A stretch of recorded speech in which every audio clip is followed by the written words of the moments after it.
Hi guys, welcome back to my YouTube channel. I'm Pratishtha and here I am with another video. So video का title पढ़ के और शुरुआत देख के आपको पता चल गया होगा कि आज का वीडियो किस बारे में है. So obviously ये होने वाला है एक स्टोरी काइंड ऑफ वीडियो. तो इसमें मैं शेयर करूंगी कि 3.5 इयर्स में एज स्टेनोग्राफर काम करते हुए मेरा क्या एक्सपीरियंस था एंड एवरीथिंग. सो आइए वीडियो शुरू करते हैं. सबसे पहले क्लियर करते हैं कि मैं किस बैच से हूँ और कब मेरी ज्वाइनिंग हुई थी वगैरह वगैरह. मेरा जो बैच है वो है 2015 का एसएससी स्टेनोग्राफर का, और फिर 2016 में मेरा रिटर्न हुआ था. मई में मेरा स्किल टेस्ट हुआ था. फिर नवंबर 2016 में मेरा फाइनल रिजल्ट आया था. उसके बाद मेरी ज्वाइनिंग हुई थी 2017 जून में. इस तरह से पूरा सर्कल था. और यस, मैं हिंदी स्टेनोग्राफर हूँ ग्रेड डी से स्टेनोग्राफर 2. यस, जीएसटी डिपार्टमेंट में. अब है स्टोरी टाइम. तो मैंने आपको पहले भी 2 स्टोरी सुनाई है, मेरे स्किल टेस्ट की और मेरे रिटन टेस्ट की. तो अब सुनाते हैं ये dramatic job story what ever. तो हुआ ये कि हमारा हुआ डॉक्यूमेंट वेरिफिकेशन. वो हुआ था मेरा हेडक्वार्टर में, यानी कि यहाँ पे बेंगलुरु जोन का जो सीबीआईसी का जो हेडक्वार्टर है वहां पे मेरा डॉक्यूमेंट वेरिफिकेशन हुआ. उसके बाद मुझे ऑफिस मिल गया कि नॉर्थ ईस्ट कमिश्नरेट के जीएसटी डिपार्टमेंट में आपको पोस्टिंग मिली है, तो आप जा सकते हैं, ज्वाइन कर सकते हैं. जब मैं यहाँ पे आई तो मैं थी 20 साल की, और उससे पहले मैं घर से बाहर कहीं नहीं गई थी. तो मुझे बहुत डर भी लग रहा था कि क्या होगा, कैसे होगा. तो हमारे पास एक टैक्स असिस्टेंट का नंबर था जो हेडक्वार्टर में काम करते थे. वही मेरा पूरा सहारा थे, क्योंकि पूरे डिपार्टमेंट में मैं किसी को नहीं जानती थी. हाँ, बैच से लोग आए थे, लेकिन बैच वाले भी वैसे ही नए नए थे, तो और किसी को हम लोग जानते नहीं थे. इसी वजह से उनका ही, वो जो टैक्स असिस्टेंट थे, उनका ही हमारे पास नंबर था. मैं तो इतना डर रही थी कि यार मुझे वहां मत भेजो, क्योंकि हेडक्वार्टर में भी अलग बिल्डिंग में अलग अलग कमिश्नरेट्स थे, तो कुछ लोगों को वहां पर ही मिल गया था. तो मैं भी सोच रही थी कि काश यार वहीं पे मिल जाता, यहाँ पे नहीं मिलता, ऐसा करके. लेकिन चलो ठीक है, मिल गया था तो फिर क्या ही कर सकते थे. आई मैं यहाँ पर ऑफिस में, और जो फर्स्ट डे था उसमें मेरी सिस्टर ने मुझे ऑफिस तक छोड़ा था, मतलब पूरी ज्वाइनिंग कराई थी एक्चुअली. तब तक वो मेरे साथ थी.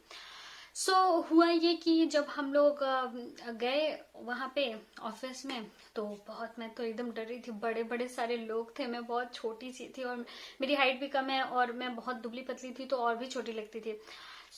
किसी तरह तो मुझे पता चला कि अच्छा ठीक है, यहाँ पे मुझे ज्वाइनिंग चाहिए. और मुझे पता चला कि मुझे जॉइंट कमिश्नर के साथ डेलीगेट किया जाएगा. तो उनके ही नाम पे मुझे लेटर लिखना था, मैंने लिख दिया. और फिर मैं मिली वहां पे पीएस सर से, यानी कि जो प्राइवेट सेक्रेटरी थे, वो सीनियर पीएस थे, सीनियर प्राइवेट सेक्रेटरी. उनसे मिली. बहुत ही अच्छे थे, वो तमिल थे, और उन्होंने बहुत अच्छे से मुझे कंफर्ट किया, बहुत अच्छे से बात करी, बहुत अच्छे से समझाया कि अच्छा ठीक है, तुम आए हो, बहुत छोटी लग रही हो, और ऐसा ऐसा है, कैसे हुआ, क्या हुआ करके सारी चीजें उन्होंने मुझे पूछा. और फिर उन्होंने भी बताया अपने बेटियों के बारे में वगैरह वगैरह, बहुत सारी बातें हुई हमारी. फिर अच्छा, इतना एक्सपीरियंस तो काफी अच्छा था. ठीक है, मेरा थोड़ा सा डर जो है वो कंट्रोल हो रहा था. फिर भी नया जॉब, कुछ नहीं पता होता है क्या होगा. मेरे यहाँ भी कोई बताने वाला नहीं था कि जाकर क्या होता है, ऐसा बिल्कुल नया था. मतलब कोई भी फ्रेंड्स कोई भी जॉब के बारे में मुझे किसी ने नहीं बताया था कि वहां पे क्या होगा. बस मुझे डर बहुत लग रहा था. फिर हुआ कि ये कि मैं पीएस सर के पास बैठी थी. थोड़ी देर में मुझे जॉइंट कमिश्नर मैडम थी वहां पे, उन्होंने बुलाया, और वो निकली लखनऊ से. सो बहुत बहुत अच्छा लगा कि पहली बार मुझे लगा कोई यहाँ का ही लोकल होगा, तो थोड़ा सा पहली बार थोड़ा सा लगता है ना, पता नहीं होता है आपको कि कैसे लोग होते हैं. थोड़ा सा मुझे ऑड लग रहा था. लेकिन जैसे मुझे पता चला कि लखनऊ से हैं, तो मैं बिल्कुल खुश हो गई. मेरी सिस्टर भी खुश हो गई कि चलो ठीक है, इतना डर रही थी ये, तो इससे थोड़ा सा आराम मिलेगा अगर मैम यहाँ पे रहेंगी तो. अभी शुरू होता है मेरा काम का सिलसिला. मैं पहले दिन तो वहां पे मिली. उन्होंने कहा कि चलो ठीक है, आज से काम नहीं करना है, कल से काम करेंगे, और कल से इतने बजे आना है. मैंने पीएस सर से पूछा कि कितने बजे आना है, उन्होंने बता दिया. मैंने कहा चलो ठीक है.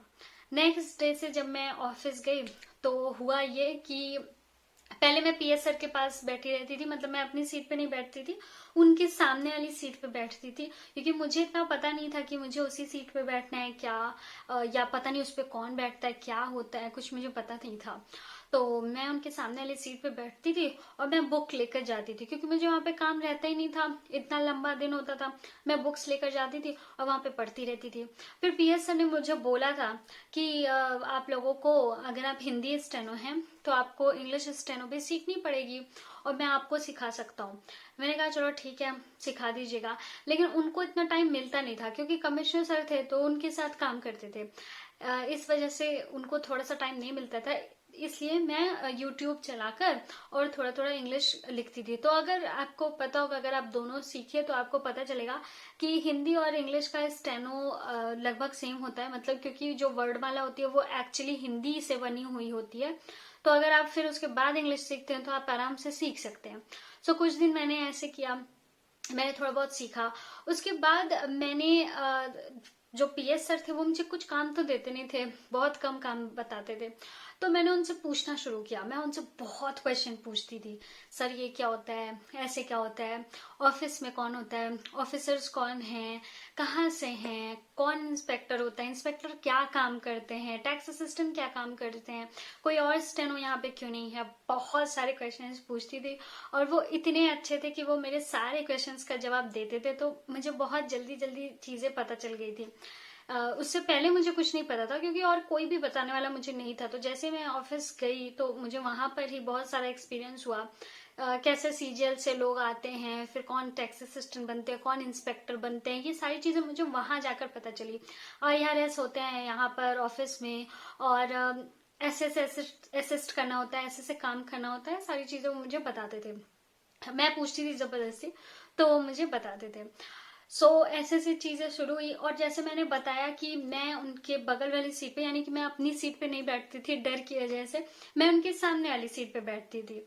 तो बहुत सारे लोग मुझे उनकी बेटी समझते थे, क्योंकि वो थोड़े से एज्ड थे और मैं बहुत छोटी थी। तो कोई नहीं मानता था कि मैं ऑफिस में आई हूँ, वो भी जीएसटी डिपार्टमेंट में। तो सबको लगता था कि मैं छोटी सी बच्ची हूँ कोई, और मैं उनकी ही बेटी होंगी, और इस वजह से मैं रोज आके वहां पे बैठ के पढ़ती रहती हूँ। थोड़े दिन के बाद लोगों को क्लैरिफाई हुआ कि अब मैं छोटी सी बच्ची नहीं हूँ, किसी की बच्ची नहीं हूँ, बल्कि मैं वहां पे स्टेनो हूँ, यानी कि वहां पे पीए या पीएस हूँ। तो सारे लोग शॉक हो गए कि इतनी छोटी पीए या पीएस, क्योंकि वहां पे पीएस ही, मतलब यहाँ पर पीएस ही होते हैं, और या फिर जो भी स्टेनोग्राफर होते हैं वो डायरेक्टली जो ऑफिसर होता है उसी को असिस्ट करते हैं। इस वजह से बहुत सारे लोग शॉक हो गए कि अरे ये कैसे काम करेगी, बहुत छोटी है ये, और ऐसा ऐसा करके। पर जितना ये चीजें हुई कि लोग कहते थे बहुत छोटी हो, लेकिन उतना ही ज्यादा प्यार भी मिला और उतना ही ज्यादा लोगों ने मेरी हेल्प भी की, सारा कुछ सीखने में, सारा कुछ अडेप्ट करने में, सब कुछ। तो चलो सब कुछ स्मूथली चल रहा था। लेकिन 2 महीने के बाद क्या हुआ कि जो सीनियर पीएस सर थे उनका हो गया ट्रांसफर, उन्होंने एक्चुअली ट्रांसफर के लिए दिया हुआ था, तो उनका ट्रांसफर हो गया, वो 2 ही महीने के बाद चले गए। अब सारा जो पीएस का कार्यभार होता है, बहुत बहुत जिम्मेदारी का काम होता है, आई कांट टेल यू। तो वो सारा काम मेरे पे आ गया, क्योंकि फिर वहां पे स्टेनोग्राफर मैं ही थी, और सारे लोग जो इंस्पेक्टर्स होते हैं, जो टैक्स असिस्टेंट होते हैं ऑफिस में, वो वहां पर बैठना नहीं चाहते, क्योंकि ऑब्वियसली बहुत ज्यादा जिम्मेदारी का काम होता है। पीएस की जॉब, पीए की जॉब बहुत ज्यादा जिम्मेदारी का काम होता है। मैं ही वहां पे थी। अब कमिश्नर सर से कहा गया कि अब आपका तो पीएस चला गया है, तो आपको दूसरा पीएस मंगा लेना चाहिए ऑफिस से, हेडक्वार्टर से।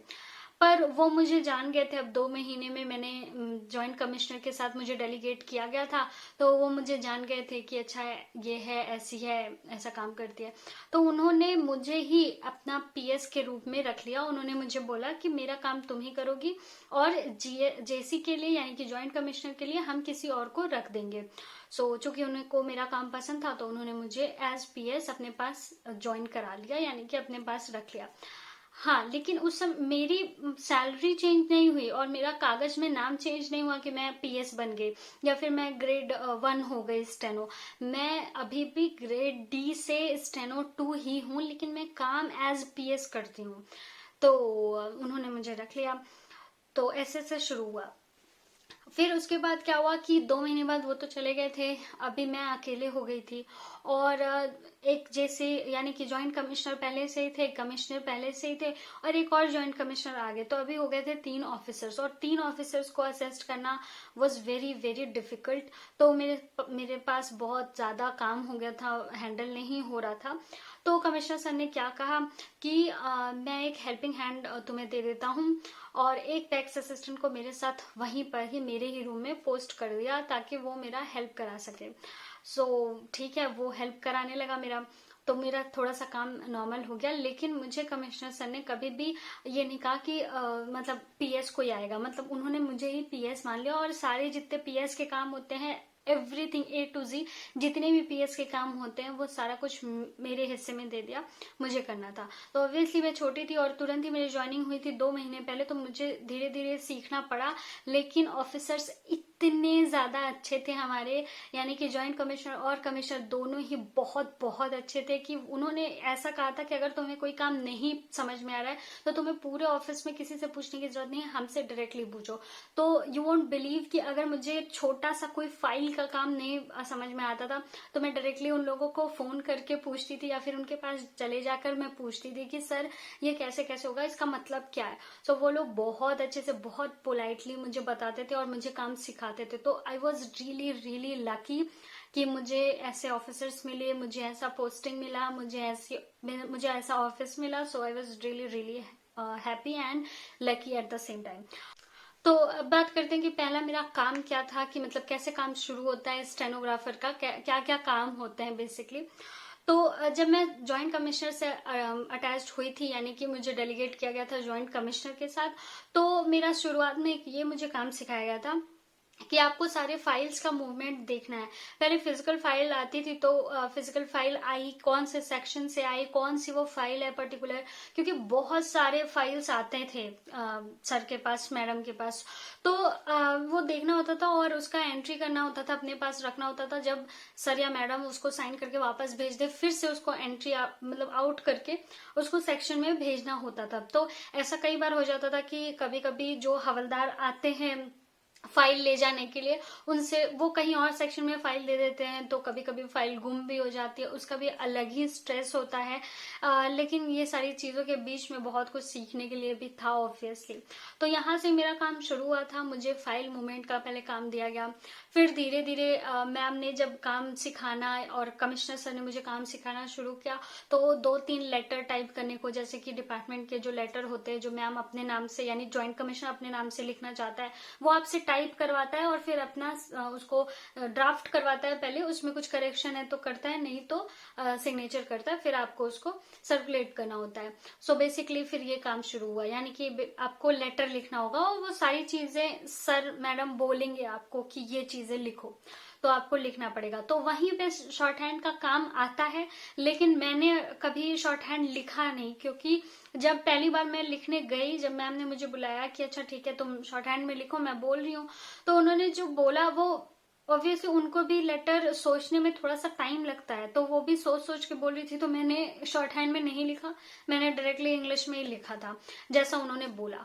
सो ऐसा हुआ। तो फिर बाद में धीरे धीरे क्या होता है कि जब आप जाते हो और अगर आपका ऐसा डिपार्टमेंट है जिसमें बार बार नई चीजें नहीं हो रही है, जैसे कि जीएसटी डिपार्टमेंट हमारे यहाँ का, या कोई ऐसी मिनिस्ट्री है जहाँ पे लेटर लिखने होते हैं आपको, तो वो आप धीरे धीरे सीख जाओगे कि आपको क्या लिखना है। बस जो मेन बॉडी होती है वो आपको कमिश्नर या जो भी आपका ऑफिसर है वो बता देगा, फिर आप अपने से ही लिख लोगे। तो हमारे यहाँ भी शॉर्ट हैंड का काम होता नहीं है, शॉर्ट हैंड का काम यूज नहीं पड़ता है इस समय, लेकिन बहुत सारी जगह यूज पड़ भी सकता है। जैसे कि जब अगर हम लोगों को लेके जाए रेड पे, तो वहां पे जो स्टेटमेंट होता है वो रिकॉर्ड करने के लिए बहुत जल्दी जल्दी बोलते हैं लोग, तो वो रिकॉर्ड करने के लिए आपको शॉर्ट हैंड की जरूरत पड़ सकती है। बट ऑफिस एनवायरमेंट में अगर आपका डेस्क जॉब है अभी, तो फिर आपको जरूरत नहीं ही पड़ेगी।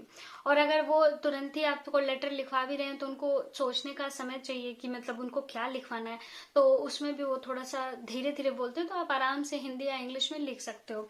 बट ऑब्वियसली जब मैं पहले दिन गई थी तो शौक में लोगों ने मेरे से कहा था कि शॉर्ट हैंड लिख के दिखाओ, तो जो भी उन्होंने बोला था तो मैंने लिखा था। तो हमेशा ये सोच के जाइए कि आपको शॉर्ट हैंड फर्स्ट टाइम तो लिखना पड़ ही सकता है। अगर आप वही उसी स्किल से पास होकर जा रहे हो तो कभी भी ऐसा मत करिएगा कि आपको वो स्किल ही भूल गए, आपको वो स्किल आनी चाहिए। सो मैं जब गई तो मैंने हिंदी में शॉर्ट हैंड लिखा। उसके बाद क्वेश्चन ये भी आता है कि क्या इंग्लिश में भी शॉर्ट हैंड लिखना पड़ा था?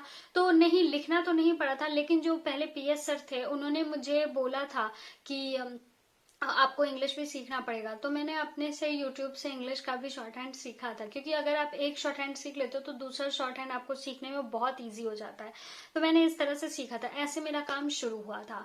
तो मैं थी जेसी के पास, और जब 2 महीने के बाद, यानी मेरी ज्वाइनिंग के जस्ट 2 महीने के बाद पीएस सर का ट्रांसफर हो गया, तो मुझे एज पीएस रख लिया कमिश्नर सर ने, और तब से मैं एज पीएस ही काम करने लगी और कमिश्नर के सारे काम करने लगी। अब काम क्या होता था कि अभी मुझे, या फिर जो भी ज्वाइंट कमिश्नर के भी साथ ग्रेड डी के जो स्टेनो होते हैं, उनका काम क्या होता है कि ऑफिसर की कॉल अटेंड करनी होती है, बाहर से कॉल्स आती हैं, आपको अटेंड करना होगा प्राइवेट सेक्रेटरी की तरह, प्राइवेट असिस्टेंट की तरह। और उसके बाद वो जहां से भी बात कर रहे हैं, जिस बारे में भी वो बात करना चाहते हैं, उसके बारे में आपको अपने ऑफिसर को बताना पड़ेगा। अगर आपका ऑफिसर कहता है कि हाँ ठीक है बात कराओ, मैं बात करना चाहता हूँ, या फिर वो फ्री हैं, तो फिर आप उनको बात कराओगे। तो ऐसे ऑल ओवर इंडिया से आपको कॉल्स आ सकते हैं, बहुत सारी बातें करनी पड़ती है, टेलीफोनिक काम बहुत ज्यादा होता है, और फाइल मूवमेंट का काम होता है। आपको ऑफिसर जो भी लेटर टाइप करने के लिए बोलेगा वो सब कुछ आपको टाइप करना पड़ेगा। और बेसिकली आपको जो भी आपका ऑफिसर जो कुछ भी बोलता है वो आपको करना पड़ेगा। सो इस तरह की जॉब होती है, बेसिकली यही जॉब होती है। आपको वहां पे रूम में बैठना है, और ऑफिसर से जो भी मिलने के लिए आ रहा है उसके बारे में भी आपको जानकारी रखनी है। और मिलने आ रहा है तो पहले आपको ऑफिसर से पूछना भी है कि ये आए हैं यहाँ से, इस काम के लिए मिलना चाहते हैं, तो क्या आप मतलब भेजूं या नहीं भेजूं। तो जैसा आपका ऑफिसर कहता है वैसे ही आपको एक्शन लेना पड़ेगा। सो बेसिकली आप यही सोचो कि जो ऑफिसर है उसके जितने भी काम हैं वो आप करोगे, सेक्शन से रिलेटेड नहीं, लेकिन उनके जो पर्सनल काम है वो सारे कुछ आपको ही करना पड़ता है। सो यस, इस तरह का था। और एक्सपीरियंस की बात करूँ तो बिल्कुल आप लोग में से बहुत सारे लोग, जैसे मैंने कमेंट्स ऐड किए, जो ऑफिस टूर का जो मेरा वीडियो था उसमें मैंने सब कुछ दिखाया था कि कैसा मेरा रूम है, क्या है, कैसे लिखा हुआ है, कैसा एनवायरनमेंट होता है। तो बहुत सारे लोगों को ये लगा कि मैं झूठ बोल रही हूँ या फिर मैंने ओवर ही दिखा दिया। बहुत सारे लोगों ने तो बोला कि ये एमटीएस की जॉब होती है वगैरह वगैरह, पता नहीं क्या क्या। तो मैं उनको ब्लेम नहीं करती हूँ, ऑब्वियसली उनका एनवायरनमेंट ऐसा ही है होगा, वो जहाँ पे काम कर रहे होंगे तो उनको ऐसा ही एनवायरनमेंट मिला होगा, उनको एमटीएस की ही जॉब मिली होगी, आई डोंट नो। लेकिन हमारे यहाँ यानी कि बैंगलोर में जितने भी लोग पोस्टेड हैं वो किसी ना किसी ऑफिसर के साथ अटैच्ड हैं। सबको अपना रूम मिला हुआ है, सबको अपना बेल मिला हुआ है, सबको अपने सिपाही मिले हुए हैं, एवरीथिंग इज द सेम। और अगर आपको ये डाउट है कि मैं एज पीएस काम कर रही हूँ तो मुझे मिला हुआ है, सो नहीं, आप लोग बहुत सारे लोग जानते हैं नूर मैडम को। तो नूर मैडम ने अगले साल यानी कि 2018 में ज्वाइन किया था, और वो अभी भी जॉइंट कमिश्नर की ही असिस्टेंट हैं, तो यानी कि वो स्टेनो ग्रेड 2 पर ही काम करती हैं। तो उनको भी वही रूम मिला हुआ है, वो ही रूम है स्टेनोज का, वहां पर ही स्टेनोज बैठते हैं, वहां से ही काम होता है।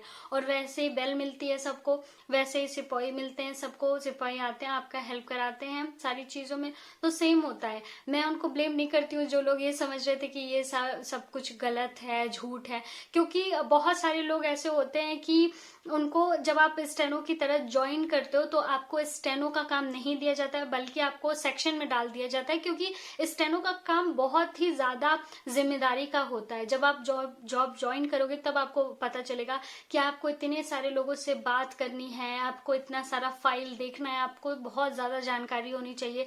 सो मैं तो लकी थी कि मुझे सिखा दिया गया, फिर मेरे पीछे नूर मैडम आई तो मैंने नूर मैडम को सिखा दिया, तो इस तरह से तो सीख गए। बाकी भी जितने लोग थे सबको किसी ना किसी ने सिखा दिया इसलिए हम लोगों को वही जॉब मिल गई।